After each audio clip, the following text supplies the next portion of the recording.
Okay, so we are recording. You will get the PDF of this presentation afterwards. You will also have the names of all of our individual educational organizations at the end of this presentation. So we begin with crisis. It's a word that's been thrown around a lot recently, but we're going to be talking about the crises that are not specific to the current events and have been here the whole entire time and are going to continue to grow exponentially. Can I define crisis real quick? Yes, you can. This is straight off of Google, so it's got to be accurate. A time of intense difficulty, trouble, or danger. A time when a difficult or important decision must be made. The turning point of a disease when an important change takes place, indicating either recovery or death. Big time. Bum, bum, bum. So we will thank you for that, especially the latter. I think that's a good way to introduce what we're about to discuss. So thank you, Chris. Evan, I'm going to hand it over to you to talk about epidemic. Absolutely. So when we talk about epidemics and crisis as it relates to healthcare, one of the most common things that we're going to see that impacts the total healthcare dollars spent. So when you think about total healthcare money spent, $1 trillion our country spends on healthcare, more than anywhere in the world and more by far. The number one thing you're going to see as a health and fitness professional, especially in the older adult population, is you'll see people with cancer, you'll see people with MS, Parkinson's, and other neurological diseases. You'll see people with frailty and osteoporosis and muscle weakness. Virtually every client that you have will have some form of osteoarthritis, whether it be mild, moderate, and oftentimes significant. So osteoarthritis is the most common form of arthritis. It is not a genetic disease, as some people think it is.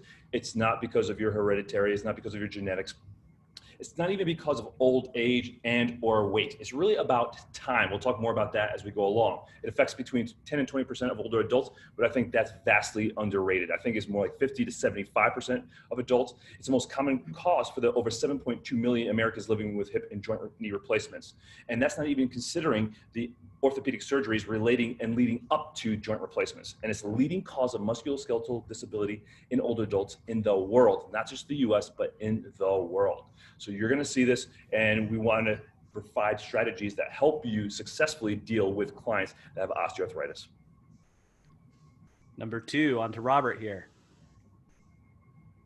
Where are we at here? Sorry, yes. So our second big issue here, muscle weakness, basically just a large concern about our rapid decrease as we age and not being able to maintain muscle mass, and knowing that we're going to have a decrease with our individuals as that curve continues. We've got a really good graph that's going to come up here with that here pretty soon. And definitely going to have a concentrated effort on strength development. We look at that as our foundational piece that's going to assist us in addressing all of our other areas and our other goals and outcomes to achieve here. So muscle weakness and the loss of that over this period is one of our greatest concerns, and it's definitely a big part of what we're going to emphasize. Yeah, and so Robert, do you want to talk about some of the statistics here? You go ahead, Rye. I was not ready for this one. Yeah, sorry, buddy. No worries. Let me see here. So aging results in a loss of over 50% of muscle mass between 50 and 80 years. Over 10% of older adults are diagnosed with sarcopenia, which puts an older adult at increased risk for loss of independence. Muscle strength decreases by 10% per decade after the age of 50, which I think is interesting, Chris, because that's true for vestibular function as well, right? Absolutely. Interconnected stuff. And then loss of muscle power is even more concerning, putting an older adult at 2 to 3 times the greater risk for disability than loss of strength. Chris, let's hand it over to you to talk about falls. Absolutely. So over on the side here, that is a picture of Mama Thompson. That was my mom in 2009, right after watching Cirque du Soleil down in Orlando, Florida. She was so excited by the athletic feats of those acrobats. She decided to fly through the air as well. She tripped over a brick, fell, and completely destroyed her distal radius. This is very, very common. Almost 1/3 of people over the age of 65 fall every year. It is the leading cause of accident-related deaths in older adults. There are millions of ER visits. There are hundreds of thousands of fractures and the medical costs are absolutely ridiculous. Of course, we're also concerned about, somebody can recover from a wrist fracture. My mom's pretty much fine with that now.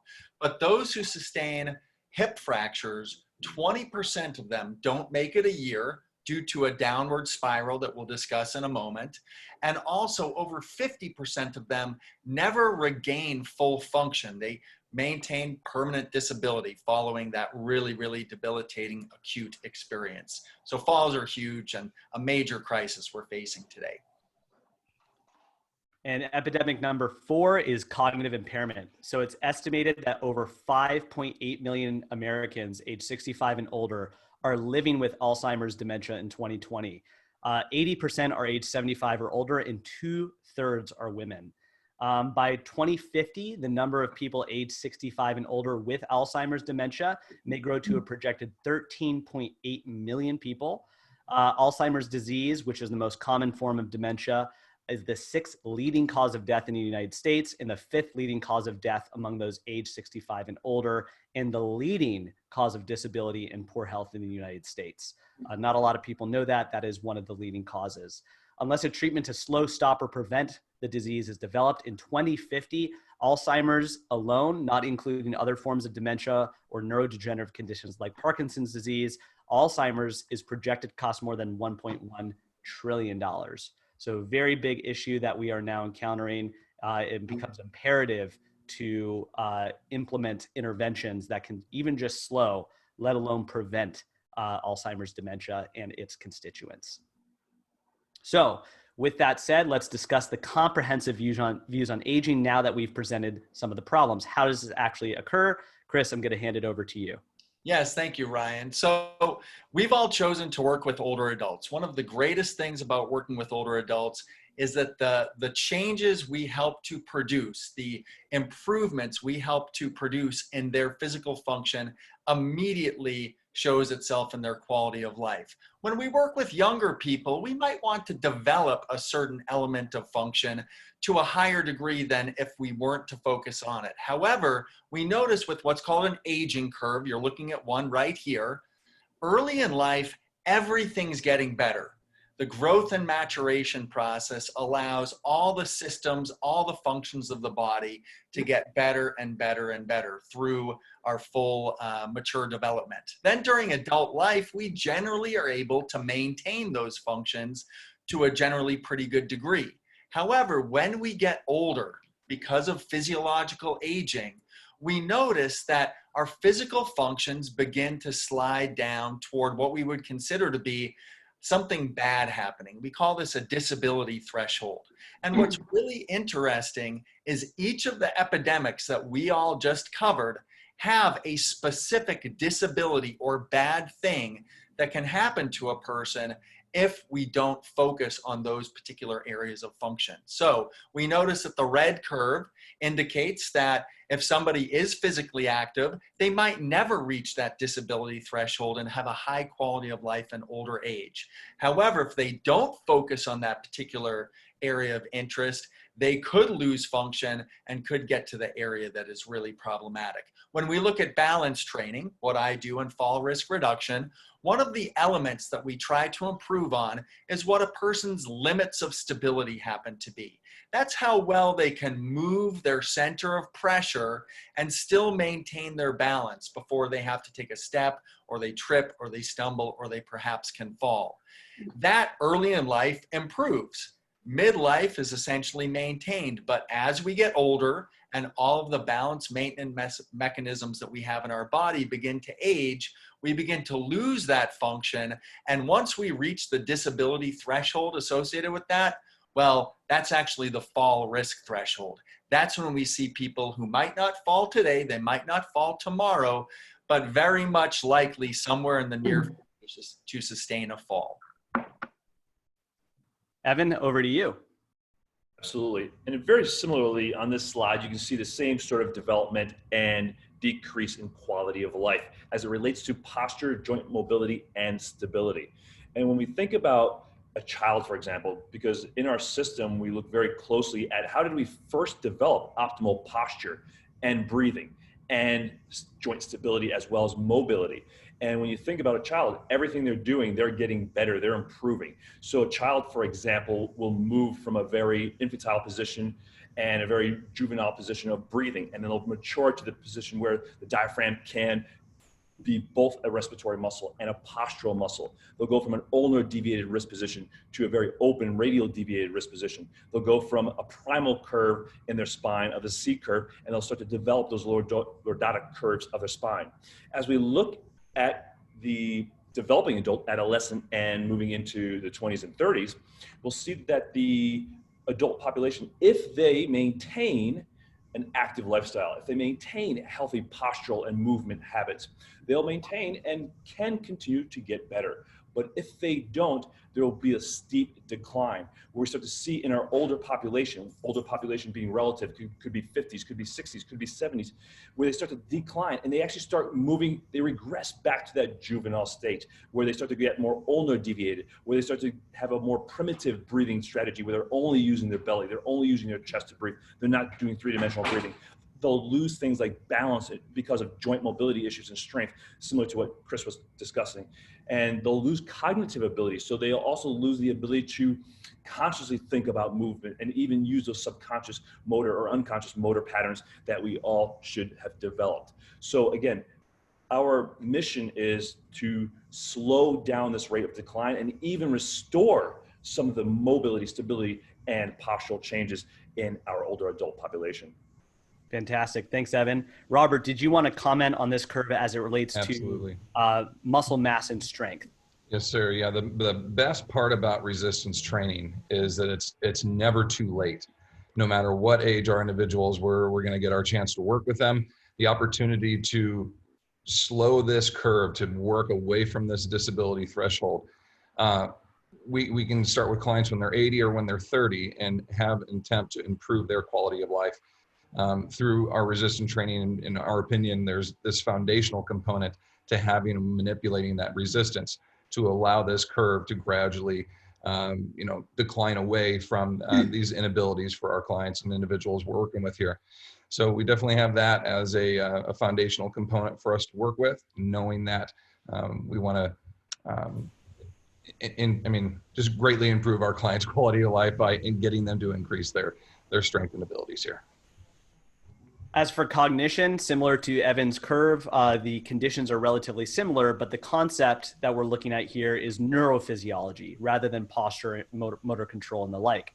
So they are very much linked. We'll explore that later in the presentation, but we're looking at something called the cognitive impairment threshold.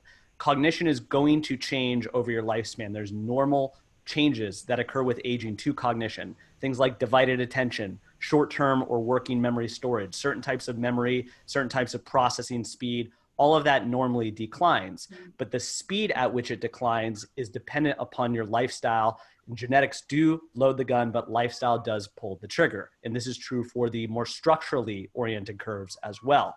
So with cognitive impairment, in order to slow this curve, what we're looking to do is two things. Well, maybe more than two, but as it relates to health and fitness professionals, the first thing is have an exercise program that is multimodal and is going to slow this curve as much as possible. Instead of just saying aerobic exercise or just exercise, that's like saying the secret to good nutrition is to eat. It's not quite specific. So research is showing, the World Health Organization included, is that a multi-domain exercise program is likely to slow cognitive impairments, especially in those with normal cognitive aging. The evidence is slightly less, but still very present and still prominent for those with cognitive impairments. So just like Robert said, it's never too late to start. Individuals with mild cognitive impairment, multiple sclerosis, Parkinson's disease, even Alzheimer's and other forms of dementia can benefit from exercise and other techniques such as cognitive motor training, combined cognitive physical training, dual tasking. That comes second. What is third and external, but still important to what we'll discuss today, is lifestyle. Diet, sleep, stress management. We recognize that for things, everything from inflammation to muscle recovery to fall prevention to preventing polypharmacy, it's absolutely critical to incorporate lifestyle. But we're starting with where we as fitness professionals are most comfortable, taking an integrative approach and bringing in adjunctive approaches from there. So that is especially important for cognition. It is the same battle as the other curves, but you can see if we only picked one curve which many fitness professionals often do, we are siloed. These curves are actually overlaid onto each other, which we will show, and therefore it behooves us to slow every curve in every way possible as aggressively as possible. Evan, did you want to talk more about osteoarthritis? Yeah, all I'm going to say about that, just to add to it, is one of the things, I'm actually researching osteoarthritis very closely for my new book, the second edition of Corrective Exercise Solutions. And one of the things I've looked at most of the research, the recent research around osteoarthritis, and they still don't have a common cause of osteoarthritis. They'll say that it's because you're overweight. I treat a lot of patients and many of them are not overweight. They say it's because of the age. I treat young girls, 12, 13-year-old girls that are already showing osteoarthritic changes, bone spurs, tearing, joint pain, all the common signs of osteoarthritis. So it's not an age issue either. And one of the research studies that I found from Dr. Wallace I believe he's out of Harvard University, he and his team looked at skeletons pre and post industrial revolution. And what they looked at is the rate of knee osteoarthritis, which has gone up significantly. It's over like 200% greater in post-industrial era compared to pre-industrial era. And what he concluded is, at the end of the day, that it wasn't about their age or their weight, it was about activity. So the quantity of activity, we don't move as much as adults as we once did pre-industrial. And I'm going to add one caveat to Dr. Wallace's research, if I may be so bold, is I believe it's not just the quantity of exercise, it's also the quality of exercise. And one of the things you're going to see throughout the Age Well Collective is there's a lot of quality to what we do with our training. It's not just saying, hey, go exercise, or just go do balance training, or just go do resistance training or corrective exercise. It's very specific about how we will conduct posture and movement and exercise as it relates to the program that we're creating and helping to lead and share with you during this program. Evan, did you want to talk about how this process occurs? Yeah, just briefly, what we refer to as the degenerative joint process, because I don't like the word degenerative joint disease, because it indicates like it's a disease process or a disease that's going to happen to you. It's really a process. First, you change posture and movement. You have things that happen to you in your life, broken bones, surgeries, traumas, things like falls that create significant injuries. And that changes your posture and movement. My wife changed her posture and movement based upon what she was taught by her mother. She stood up tall, squeezed down and back, pulled her belly button in, squeezed her glutes. She developed migraines at age 5. From age 5 to 20, she suffered from chronic migraines until we started to change her posture and movement habits. That leads to soft tissue changes. Soft tissue changes are changes in muscle length. Some muscles become short, some muscles become over lengthened. Sitting, for example, will shorten down certain muscles and over lengthen other muscles. You know, most of our clients, they've sat their entire life from the time they went to grade school to high school to maybe college to their first jobs to jobs for the rest of their life. You can have cartilage changes in your spine, around the joints of your synovial joints start to change in quality as well. And then ultimately that leads to the osseous, the bony changes. It's really Wolff's Law. Wolff's Law states that a joint or bone under stress will remodel based upon that stress. So when you see that big arthritic knee joint, it's basically just Wolff's Law, laying down more bone, which decreases joint space, joint mobility, and ultimately joint stability. And that's why so many people ultimately fall, or is a leading cause of falls. And basically, when you look at an x-ray is just a snapshot of your lifetime of posture and movement habits. It's just time that's magnified your habits. It's not because you're old. Time has magnified your posture and movement habits. And if you understand that, then you understand that, hey, you can be part of that solution. And that's why we're so excited to bring this information to you. Robert, did you want to comment on what that solution could entail? Absolutely. In the context of this slide here. Yeah, this is a great systematized approach, as Evan's saying, about how we can work through something we refer to as the arthritic grace period. It can seem counterintuitive when you first start to move somebody and migrate them through a training program, because a lot of times they're coming from an untrained background or a poorly trained background. And in implementing a strategic system and appropriate techniques and progressions, we will see that the individuals will start to experience a positive result in all areas of the body having been trained, but they might start to experience some negative returns in some of these more arthritic components. as the research shows from some of the stats we've had on here and some of the other articles I can share with you, it's upwards of 50 and even more towards 60% now that shows working through these arthritic grace periods, which can last anywhere from like 2 to 12 weeks with individuals starting in new programs. They can have a 50 to 60% improvement on their pain. So working through that process can seem rather counterintuitive with a lot of our clients, but knowing that we can work through this process, they can have great results on the other end. There's a lot of different strategies, techniques, positions in which we can manipulate their technique to help them work through that. But science does prove that there's going to be a great return for them on the other end. Beautiful. Thank you. Mm-hmm. So one way to look at how different crises can collide, let's just talk about sarcopenia and frailty. So sarcopenia, Robert, as you know, can lead to skeletal muscle loss, poor muscle quality, loss of power, neuromuscular inefficiency, and therefore it is important to address all four of those things. It's not just exercise. It's not just resistance training. Yep. It's these different outcomes. Frailty, on the other hand, which we have heard about, can include sedentary behavior, weight loss and fatigue, social isolation, cognitive impairment. And the two sides of the same coin, which is what this paper is talking about, in the middle is poor balance, slow gait speed, muscle strength. So it behooves us to assess and program for all of these things. Poor balance, slow gait speed, we can address that through the assessments and programming Chris can provide. Strength, that is Robert's domain.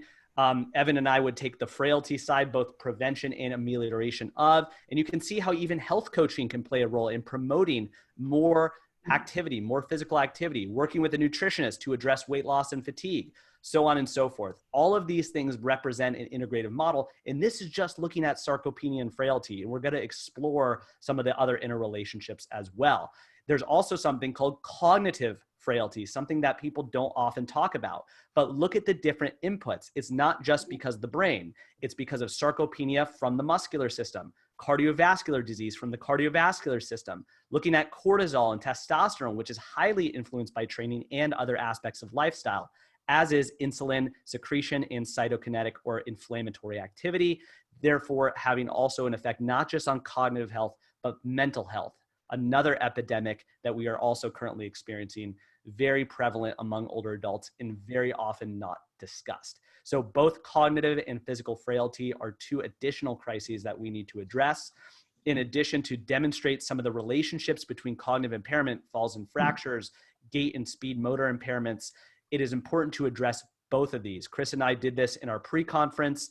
Evan and Robert also addressed their pre-conference, and we will discuss some of their content that they presented, and you'll be able to refer within the Age Well Collective to those pre-conferences. But we really drove home the idea that cognitive impairment and falls and fractures are very much interlinked. It's not chicken or the egg, it's chicken and the egg. And either one can come at any time, and usually it's a generational downhill spiral, right? And so this is just to show you that gait, speed, and motor impairments can proceed, as can cognitive impairment precede issues. So Chris, why don't you talk about this comprehensive aging curve based on what we've done? Sure. Thank you, Ryan. So earlier we each talked about our own particular area or our own particular crisis or epidemic and how those issues continue to unfortunately head toward a disability threshold. But the more likely story is recognizing and seeing the interconnectedness between these four areas and how they affect one another and ultimately contribute to bad things happening and poor outcomes for older adults. So it could happen in any sequence. This would just be one example. Perhaps in the mid-50s, due to somebody's really poor posture and poor motor control, they begin to develop low back pain. That low back pain leads to a lot of inactivity. They stop going to the gym, they stop exercising, they stop doing work around the house and around the yard. That leads to muscle weakness. That muscle weakness directly affects their ability to recover their balance in response to a stumble. So later in life, they stumble, they can't catch themselves, they sustain that hip fracture. That hip fracture leads to its own set of problematic experiences, poor recovery, a lot of time isolated, a lot of time in a skilled nursing facility where they're really not redeveloping those physical capabilities. And that manifests itself kind of to the end of life issue, in this case, which could be dementia, pneumonia, and death. So since we have an interconnected set of problems, AgeWell Collective is here to provide an integrated solution because they all affect one another. Let's go over some case studies of this. So Evan, I'm going to hand it over to you to just briefly go over this scenario. How can pain lead to decrements in other aspects of those curves? Absolutely. One of the things that many of our older clients come to us with is pain, right? So pain will limit an individual's ability to express motion, right? If you have a painful knee, for example, you have osteoarthritic knee changes, and you step on your knee and it's painful, you're going to change how you load that knee. One common strategy is you'll start to lean, your client will start to lean their center of mass away from that knee or over to the one side. And then that starts to change their center of mass. Then they have to swing their center of mass back and put more weight onto their other side. So this sort of side to side gait pattern starts to challenge their center of mass and their balance. And if they have a perturbance to their body, they're more likely to fall, right? So knee pain leads to muscle weakness because now you're not going to load that knee. The muscles aren't working as hard. That challenges your center of mass. You start having to overcompensate on your other side. That leads to the compensations that can oftentimes lead to falls. And then if you fall, like Chris mentioned, then you start to have these cognitive changes, like Ryan was mentioning a little while ago as well. You stop getting the input from movement and exploring your environment and doing dynamic activities. And now your brain starts to get challenged as well. So why don't you just comment on that quickly, Ryan? Yeah, so I mean, there's plenty of research demonstrating that people with osteoarthritis, people with generalized lower back pain, they all have decreased what's called executive functioning. And this is probably why you might say, oh, well, you should, if you have X problem, you should do Y solution, but they might have trouble making those decisions. So this is where coaching, having a therapist, having a coach can really be impactful. So decreased executive functioning and pain go hand in hand. They are not as good as controlling their impulses. It's harder to plan and organize. It's harder to think clearly. If you've ever been in pain, you do not want to be writing a seminal essay at that time, right? So it's just very clear that it interferes directly with cognition. I think it's very apparent that while we don't have any specific statistics right here, pain and mental health are directly linked, which can therefore have indirect effects on brain health. And then of course, as you very well explained, and Chris will probably, will definitely take on early or later, is that it can lead to an increased risk of falls. So this is if pain is the starting point. Now let's explore what happens when sarcopenia or loss of power is the starting point. Robert, did you want to speak on any of this here? Yeah, we just see how many things can be affected by our sarcopenia loss, our power loss production here. We have vital components that we need to be able to continue to train to keep the functionality of our movements and such as we progress through our life here. Sarcopenia is such an issue for us. So it can lead to neurodegenerations. It can lead to increase in falls and fractures. I'm kind of living proof of this, having gone through with so many limitations. And the pain can lead to structural changes. The skeletal conditions as well that come through. I see comments from quite a few people talking about their parents on here as well. Mine fall right into the same area. And it's something that, has definitely been a driving force for me, is to inspire and try to be able to help my parents as well, and be able to work with all of you that are on here as giving some systems to be able to affect people in your circles and such. So I think it's all too common too. It's, I think both, Evan, Chris, myself can all agree. Most of the people that we see in pain with cognitive impairments or those who have fallen, they often do not practice resistance training, right? And they may not even have to have sarcopenia. They just don't practice it. And we'll explore some of the beliefs behind that, why that is. But I think we can all agree resistance training is behind a lot of the issues that we all see in our own fields. And there's a big piece of this too. Cody talked earlier and showed some great research on power training for older pops and what percentages and RPEs they should be training in there. That's a big neglected area for us as well, is that, we talk about individuals having to stay seated and move slowly, but we don't do that in life. We need to move dynamically and explosively, and having this power training component and a way to manipulate and adapt that to our older and aging populations, that's vitally important for our success. Absolutely. Yeah, I mean, that number, again, 2 to 3 times more likely to lead to functional loss a loss of muscle power versus just a loss of strength. Power is what allows a person to engage in life and be able to succeed at the challenges that life puts in front of them. So we need to have components, right, Robert, where we train power. Absolutely.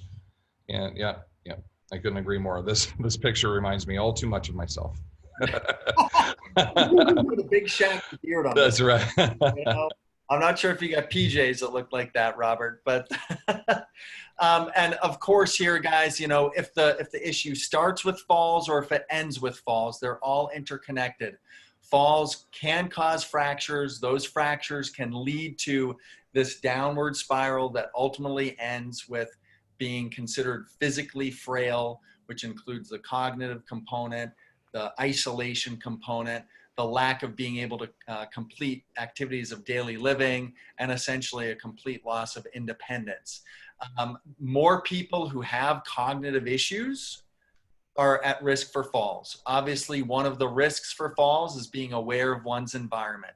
If somebody is cognitively, has a cognitive deficit, they are not going to be as aware of their environment, and therefore it's very likely that they will fall in their environment at some point. There's definitively a relationship between somebody hitting the ground, having an injury, that injury affecting them years into the future, pain that continues to linger, movement compensations that continue to linger and then lead to the postural and the arthritic changes. It's all just so interconnected. And the scariest thing, and I see this all the time with the folks that come to our senior centers in San Francisco, a fall has devastating effects on a person's confidence. Somebody can be engaged with life, they can be enjoying life, and one fall in a situation, perhaps they're at the symphony or they're at a friend's party for a dinner party, one fall can create such an emotional burden that a person begins to withdraw from life. And that social isolation, we know it now, is the effect of like a half a pack of cigarettes every day, the negative effect on health of social isolation. So it's we also know, sorry to jump on you there, Chris. Sure. We also know that 70% of those individuals 70 and older that fall and break something from this, their likelihood is death. I mean, that is the ultimate that we're looking at. And it doesn't mean that it's, you know, the femur snaps and they bleed out. It means that their decrease in quality of life is so great. They can't do any of the things they used to do. Their interactions, just like Chris is saying, you know, within weeks or months, their will to live and to strive forward and to move on is broken. So we know this is such a huge, impactful component. All the pieces that the four of us will deliver, this really is like one of the ultimate things. All of our blueprinting, our programming, all of this funnels back to the simplicity of just don't have people fall down. Or if they do, let's make sure they are dense enough to survive that fall. That's really a key component for us. And speaking of falls, cognition does play a role in that. So oftentimes what I've seen in my practice is many individuals start to have cognitive declines. They can't divide their attention. They can't walk and talk. They slow or are more inefficient in their ability to task switch or remember things in their mind temporarily as they're doing something or walking. They lose their keys. They're maybe in a rush to go to the bathroom and they didn't see something. They trip over it. They fall. So cognitive impairments through disrupted cortical networks, through emotional dysfunctions, through shifting consciousness of motor control, as Evan was talking about, can lead to a lot more higher risk of falls and suboptimal movement strategies, less insight and awareness of posture, something called metacognition, the body's own self-awareness of itself. There's a steeper skill learning curve. So as people have cognitive impairments, when they're learning new movements and strategies that could be therapeutic and preventative, it takes longer for them to learn. They're less efficient at learning, worsened dual task or divided attention abilities. And all of this is associated with worse cardiovascular fitness levels and lower levels of strength. Those are from a lot of association or correlation studies. So we know that all of these things correlate. Speaking of which, what do we actually do about it? So in looking at integrative models of healthy aging, the Functional Aging Institute put forward this model that we still love and we are still using. And all we're going to do is populate those models, right? We see these different pulses going from the center of not just physical function, but also cognitive function and overall well-being out to the periphery. And we put labels on where we feel as subject matter experts, we will spend the majority of our time in the Age Well Collective, but it's not exclusive to us. We're going to bring in other people. We're going to have more diverse discussions about it. It's not that we stay siloed as experts. We start talking about how each of these areas can interrelate. So it really should be a lot of different arrows that are bi-directional, because that's the way life works. So we're excited to spend time in sharing with each other where we feel we are experts, but also learning from each other and finding these overlays that did not really exist prior, or at least they weren't clear. So the Age Well model, at least at its most basic level, includes at the minimum resistance training, balance training, cognitive training, posture and motor control, and more. And we're going to add more to this as we build this foundational layer of health. Just to show some of the overlays here, resistance training, motor control, cognitive function, balance, all of them overlay. So if you look at the bottom two, balance and cognitive function, this is what Chris and I did in our pre-conference in the Brains and Balance Masterclass. Evan, you and Robert spent time looking at motor control, arthritis, joint mobility, pain management, and resistance training. So they horizontally overlaid on each other individually. What we're going to do in the Age Well Collective is now vertically associate them and then cross compare them. And at the end of that process, once we've established, yes, that's right. Woo. Once we've established all these different interrelationships and explored them, we can really present very integrative and holistic frameworks, which we are considering a part of the Age Well Collective here.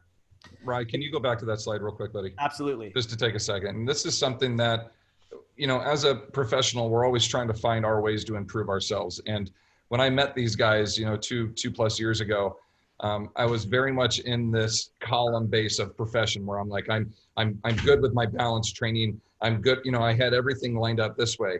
And I think we see that so much in our profession where you can go and get certified or get specialties and all these, but there wasn't really somebody out there that was finding a way to tie all this together. And that's such a key part for us, is not to just talk about it, but to actually show you the tools, the steps, the pieces to integrate that and how it works. And I've learned so much from these guys, just especially during the quarantine here and the shutdown, to have times to do webinars, joint webinars with each of them. And as I'm going through it, I'm like, I'm learning more about this and how many weak areas I have going through this. So it's a fantastic piece for us to try to bring this together, and we're all growing as pros. I just feel blessed to be a part of it with these three other guys here. Likewise, my man. Thanks, and Ryan. It's not really us. I mean, certainly it takes personality and drive and passion to be able to do this, but I think it's almost inherent. It's almost implied, because biological processes are interconnected. So from the perspective of the fitness industry, it almost requires that we do this. There is no other way to go about it. We can't just keep doing these independent workshops and saying, well, I guess I'm just going to figure it out. And you get these things these puzzle pieces that they're from different puzzle boxes, right? And so we wanted to solve that problem, or at least start the conversation in doing that. We're not so cocky that we think we can do all of it perfectly, but we found that nobody was doing this explicitly. So we said, let's collaborate. Let's find ways of integrating these different approaches. For example, here's a nice illustrated example of how neuromuscular functioning can lead to motor control, resistance training, executive functioning, reaction time, the sensory systems, and all provide feedback into posture, right? Although we are experts and we recognize these other variables, to actually provide a stepwise formula to address certain adaptations from each of these different perspectives of the body is truly what it takes, because that's how biology works. In addition, we want to specify this to the phases of aging that people are at. So FAI put forward this other model of having, you know, all the way from elite athletes to independence, from frail to pre-frail, lower independence, higher independence, semi-fit. And we want to take these perspectives and apply them, because I do feel, and you guys can tell me if you agree, that when I attend a workshop, it's almost implied that we're only picking one of these numbers. We're not really speaking to every one of these. We say, well, I'm thinking of a client as I'm learning this that doesn't really fit the programming that you're providing, but they lie in one of these areas. And it's because aging is a spectrum. So how can we intimately understand and explore that spectrum, and then take all these different pieces and apply them to each phase of aging, right? Yeah, absolutely. And Ryan, you know, we're presenting our interrelationships initially from this perspective of all the crises that occur within our areas. So it almost might initially seem that we're at that lower level of function of the circular FAI model, but ultimately throughout the course of working with us over the course of the year in the Age Well Collective, we're going to talk about, and our case studies will include everybody from the highest fit all the way down to the lowest fit. So it really should be an approach that we can effectively work with the cross section of all of our older clients. That's right. So what are the frameworks for aging well? So we're going to briefly touch about some of the programming solutions. You will not be able to walk away and do something about this, but this is an optimal aging paradigm. So now we want to dive into what is the high level of what you could possibly do for each of these curves. Evan, take it away. Absolutely. So one of the things we want to look at is how do these different approaches join together? And that's really the beauty of the AWC, is to show you how the posture and movement system is directly related to balance and how resistance training can directly impact posture and movement. There's three priorities of your nervous system. Number one is breathing. Physiologically, it keeps you alive, but it's also important for stability and mobility of your trunk, spine, pelvis, and hip complex. Breathing is ultimately what keeps you upright. So if you look at these women in the image here, what allows them to stay upright and carry those massive loads on top of their head, it's not about muscling and strength. It's really, if you look at these women, they're scrawny little women. You could out squat them, out deadlift them, out plank them. But how many of you could take that task on? Because that is the most efficient way to actually walk and carry a massive load. So what is it? It's the ability to breathe and maintain that intra-abdominal, intrathoracic pressure so they're not getting crushed by those loads. It's the righting reflex to be able to keep your eyes upright and level to the horizon so that you can constantly scan out in front of you. And then it's also about controlling your center of mass, which is generally right behind your belly button. But think about your older clients that then become kyphotic. And now the center of mass changes where it's starting to fall behind their feet. So now they have to shove their head and shoulders forward to balance themselves over top their feet. That impacts their balance, their gait, their carrying. And Chris talked about the fear of falling and how that leads to social isolation. So it's very important that we have a solution that is a process-oriented solution. And that's one of the reasons I love these guys, is because they are all about processes and systems. So we want to have an assessment process that drives our corrective exercise. That's our address. And then we need to strategically progress our clients so that they're safe and effective programs for them. We're going to use the principles of the integrative movement system: align, breathe, control, because we believe that if you align, help your clients breathe and control, they'll develop a better posture and movement strategy, as well as better cognitive health, because breathing is tied into that as well. And we're going to use evidence-based. Some of the things we do, we're all very science-based, and it's important to look at the science, but we're not restricted by the science, because as we've been sharing with you, there is no paradigm for this yet. We're creating the paradigm, this new paradigm. So we're going to talk about balance next, but this is part of the paradigm that we're creating and sharing with you so that you can be the solution for your clients and your communities. Fantastic, Evan. And when we discuss how to train balance, right, this concept of balance is very, very complex. And the way that we train it needs to be integrated in all of these different ways. We can't just focus on a static balance challenge, standing on one foot, or trying to work on ensuring that somebody can, take a hop and then stabilize after a hop. There are so many inputs that come into the nervous system being able to determine what's going on in the environment, and so many outputs of motor programs to help us accommodate balance in whatever context we're in. We really need to approach balance training from this integrated solution standpoint. And that's why I think balance training and the Age Well Collective are just a perfect combination with one another. We all have our strengths. We're all able to bring together a programmatic solution to address each of the issues that our clients are dealing with. So, as I just mentioned, and a talk I gave earlier this week was on the vestibular system, and the vestibular system is one of the 3 balance control systems that our body happens to have. We've got over 160 different risk factors out there in the world, some internal to the body, such as poor strength, poor eyesight, etc. Some external to the body, such as bad lighting or poor sidewalks or adverse weather conditions. We've got a ton of risk factors, and we only have 3 systems, sensory systems, that really are there to help us reduce our risk of falls. And each of those systems gets a little bit worse with the biological aging process.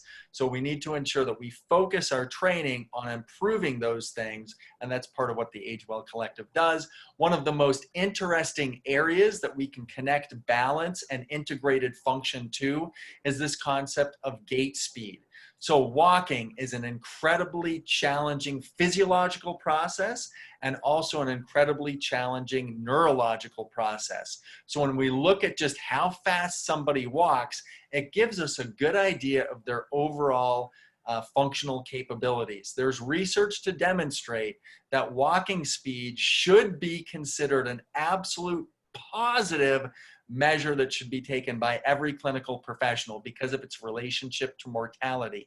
And without giving away some fun stuff, recognize that if you walk slower than 0.8 meters per second, that's basically slower than 2 miles an hour, guess who's going to catch Toast. you? You're toast. That guy right there. He's going to tap you on the shoulder and you're all done. So I wouldn't be surprised if you were in that outfit, Chris, just chasing down seniors for fun.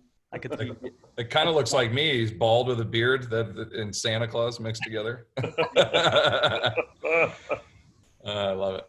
So Robert, do you want to talk about how resistance training can help with arthritis? Yes, sir. Yeah, there's great research with this. And as I talk with all these guys, the research is our guide. I don't personally do research. I read all about it and I try to find what are the best ways that I'm going to be able to implement these strategies in 2 to 3 hours per week, depending on how often we get to see our people. So knowing that there are so many misconceptions, and I believe my other slide's coming up here in just a second that'll take you through some of those. We need to maximize our efforts. Yeah, there you go. We need to maximize our efforts with every workout that we have coming through this. And not that there are certain components. Like a lot of people think I'm anti-running, I'm anti-machine. I'm not. I want to train for functionality, and knowing that we're going to have certain things and certain elements that are just going to be more efficient with our time. We know that a foundation of solid resistance and strength development through resistance training is going to help feed all these other areas that we want to address. Some of the more common issues that we start to see in our industry is that older populations, they shouldn't lift anything heavy. They shouldn't put their arms up over their head or press overhead. They need to sit down when they do all their activities because it's dangerous for them to move weights around while standing. They shouldn't do anything quickly. It's all going to be slow and smooth, so no power training. And they need constant supervision because me watching them do bird dogs is vitally important. And other good pieces of this too is there are these thoughts that if you have arthritis or osteoporosis, you have these weaker areas or areas that are going to get inflamed, that participating in resistance training is going to make that worse. And we show you through the research, everything comes back to that, the hows and the whys, and are we doing the most efficient and most effective that we know to this moment now? And if it changes, we'll change it, right? We know that research supports the idea that we can get through that grace period. We can increase bone densities. We can improve our strength and our ability to manipulate our structure around to prevent falls, to improve our balance. All of this is reversible in a sense.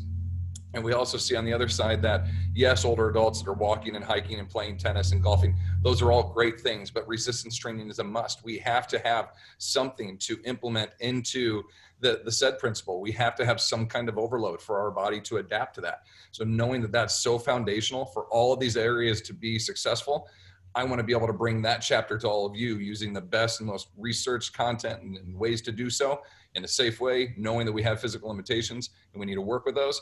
How can we best build that foundation so all these other areas can be improved? Absolutely. And similarly to how the industry has really failed older adults by subtracting resistance training and creating fear around it in that equation, we've also subtracted cognitive stimulation. I can't tell you every time I consult with a new patient, they always tell me their exercise program. And it's usually, I've been doing the same routine for 5 or 10 years. So it's automatic. There's no cognitive demands, or they're watching the news or reading the newspaper while on an exercise machine. And that's usually as intense as it gets. But we evolved to not only do resistance training, have good posture, but also evolved to combine cognitive and physical processes together. This is how our brains and bodies co-evolve. So it's almost like we know the dangers of social isolation, but it's almost like with these stereotypes, we've taken the older adult population and give them active isolation. Yes, they're moving, so you can't say they're sedentary, but they're doing it in a way that's cognitively isolating. They're doing it in a way that's neuromuscularly isolating. They're not challenging themselves with vestibular or gait demands, more functional movements. They're not exploring corrective exercises because they believe all that pain and inflammation is just part of aging. So that's not how we evolved, right? And so we're just bringing back these systems together and trying to remove some of those assumptions about older adults from the fitness industry. Basically, everything everyone has provided so far, we're talking about sensory input, resistance training, using different object-based and visuospatial demand, coordinative and skill-based demands, aerobic demands. I'm not going to spend a lot of time on it, but that is what is best for the brain. So this is a model I've created based on over 80 different research articles saying that different types of inputs help different aspects of the brain and different cognitive functions therefore, and therefore it behooves us to have a variety of stimuli in a structured manner. So in order to program, we need to assess. So the main areas of assessment are posture, strength, mobility, dual task ability, gait, and breathing. You're not going to walk away today with an idea of how to do all of these. We explored more of these in our individual pre-cons, but what we will say is throughout the Age Well Collective, we're going to talk about posture, we're going to talk about balance, functional reach test, timed up and go, gait speed, and through that, we're going to be able to bring comprehensive assessment processes together. So we see what each test is, what it's looking at, what the measure is, and how to provide variations, something that you will not find on Google. That is only a product of our collaboration.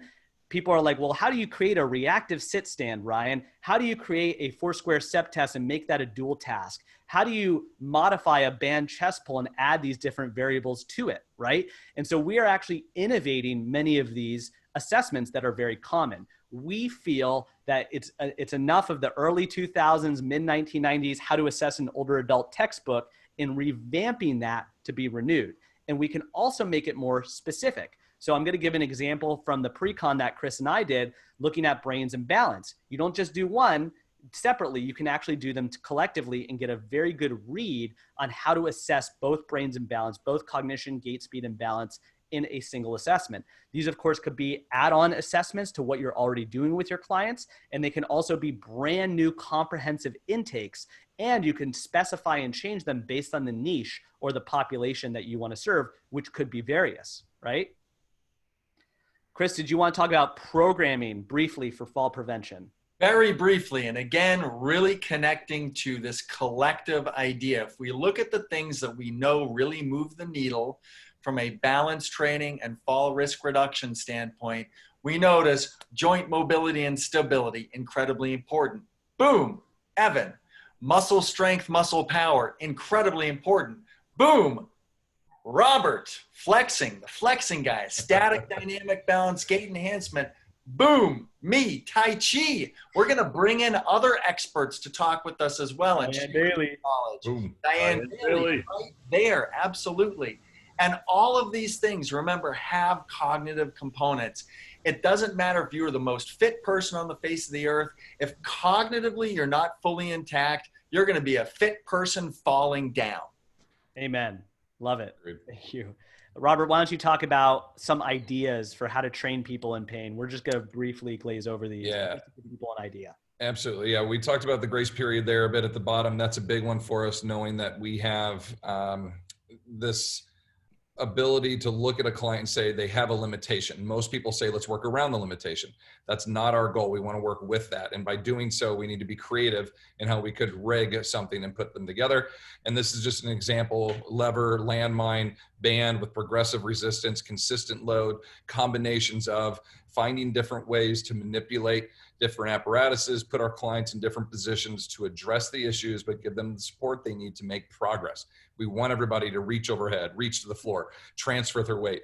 We work in different variables and different aspects that relate to functionality of life. And we see all these great components that help us work through that grace period, 2 to 12 weeks, all the increased oxygenations, lubricating the joints, working through all these things, but trying to find a way not to aggravate and exacerbate these limitations, these injuries they already have, finding ways to support and strengthen and build our way through that. And it is a very good conversation to have with your clients, teaching them the difference between what is discomfort of training and what is pain, and being able to differentiate those. Constant communication with your client to help you make that next step in their progression of their exercise to continue to make improvements without making their life worse.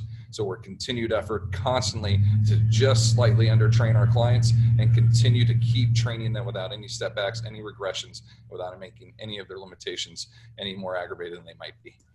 And when it comes to brain health, it's a little ironic because everything we've talked about thus far is a component of brain health. So people say, Ryan, how do I get better brain health?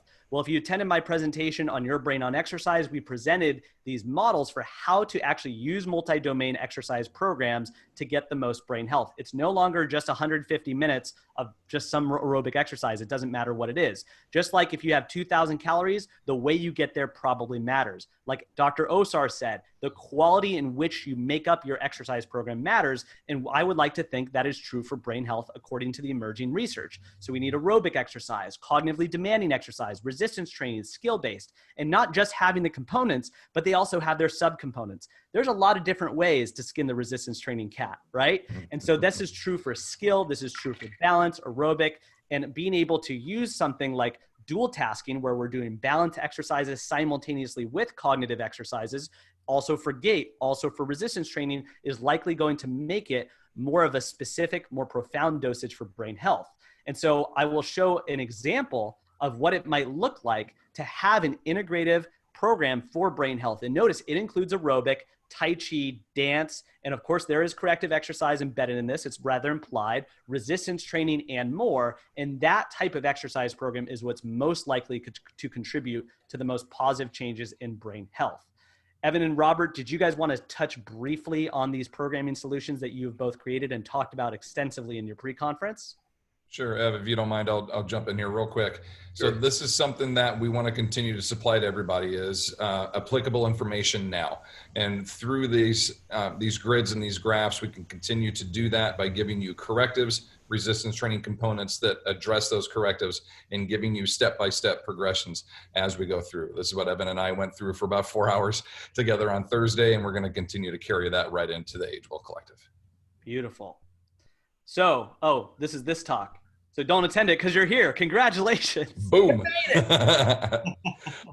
All right. So of course, as we are discussing all of these things, many of you may be wondering, how do I learn more about brain health or resistance training? How do I really help people get out of pain and assess posture? How can I help people improve balance?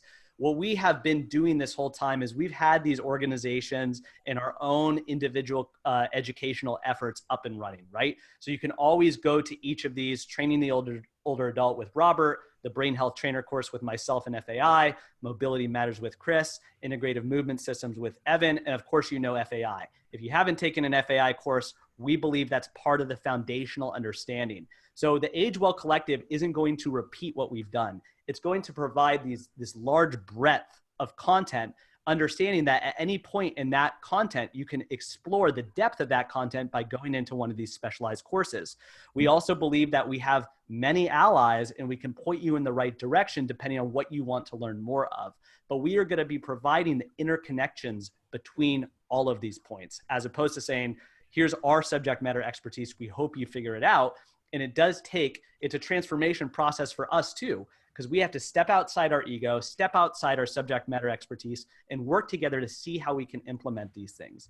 And one of the things about the Age Well Collective that we're going to have is a lot of collaboration. So we will have structured weekly webinars throughout the entire year where each of us will present our own subject matter expertise, but then every 5th week, we're all going to come together and review case studies, have healthy debate, talk about how to integrate these models that we have presented, and of course, providing you comprehensive assessment programming and templates and comprehensive programming templates themselves to be able to actualize this stuff. So agewellcollective.com is the website where you can learn more about this and sign up. In addition, we're going to have monthly Q&A sessions. We're going to have a private Facebook group where we can really build this community collectively, and additional bonus speakers, guest speakers, bonus content, etc. And we're always here to help you problem solve. As we're going to present case studies, we're going to anticipate what your real world of working with this population is like, but with your feedback and with your collaboration, we will actually be able to solve problems on the fly. It's not that you just took a course and it's up to you to figure it out. We want to help you problem solve these things.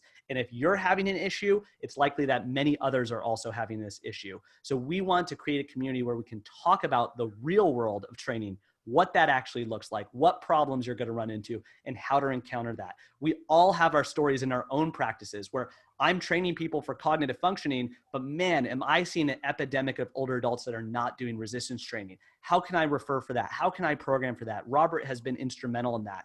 Same thing with the people that I experience with osteoarthritis or postural issues or balance issues. I can always lean on these guys. So we have selfishly created this because we believe we need each other and that we can also help you as a symptom of that. And so that's how this started. And we recognize as we talk to more people, this is a big problem. Before I move on to our last slide, guys, is there anything you wanted to say about what the Age Well Collective is going to offer and why you're excited? I'll just say that this is a great opportunity to bring 4 different individuals together to bring their collective experience. And more importantly, we're as open-minded as you are. We want to learn from you. We're going to learn from you. We're going to learn from the additional experts that we bring in and give you strategies to help you successfully transform the lives of your clients and get out there in your communities and attract even more individuals to you for your expertise. Super excited about this. I'm the same. I mean, I can't say that any better. It's just going to be an exciting and educational experience for all of us. And we certainly hope that it provides value to all of you. And I see these great opportunities for us coming up. I see all these ideas about a podcast and other opportunities, live events, other things that we can do here moving forward. As Evan said, selfishly, and Ryan too, I'm very excited to continue to learn from my colleagues and to see where this whole thing takes us. So thank you all for joining us today. I really appreciate it. We really appreciate it. And but before you all go, here.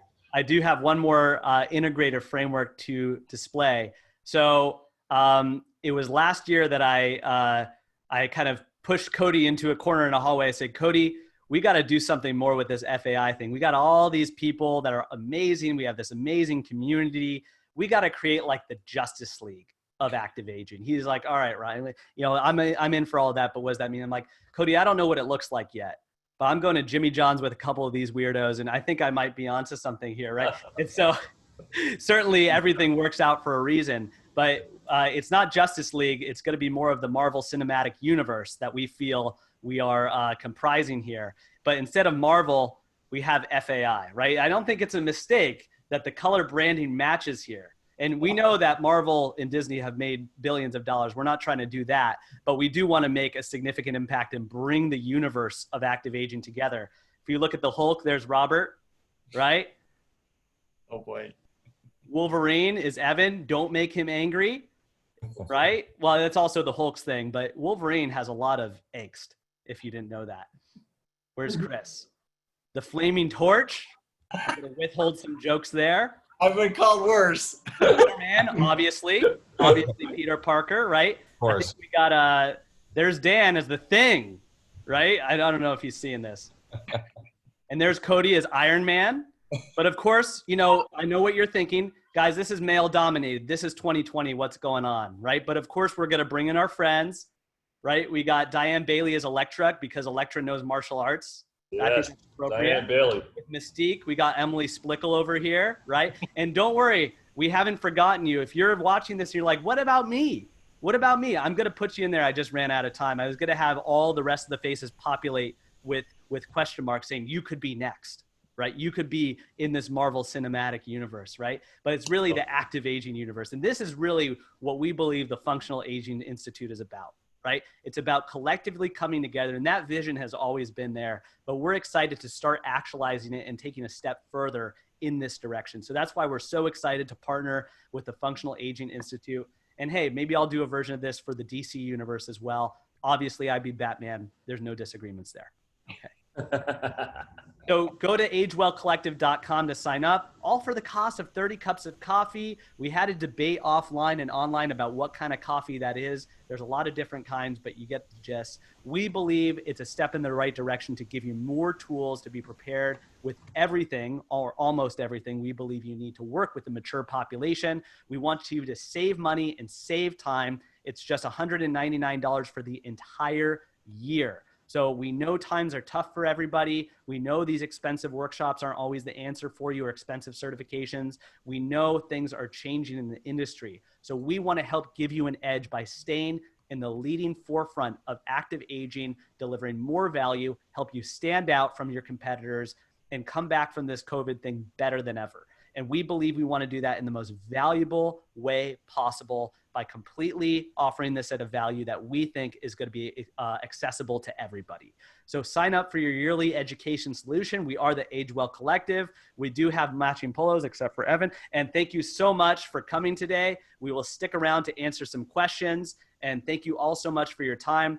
This happened because of you guys. It just gave me goosebumps. Oh, boy. Yeah, let's go with questions. We're around for the next 10, 15 minutes. Right on.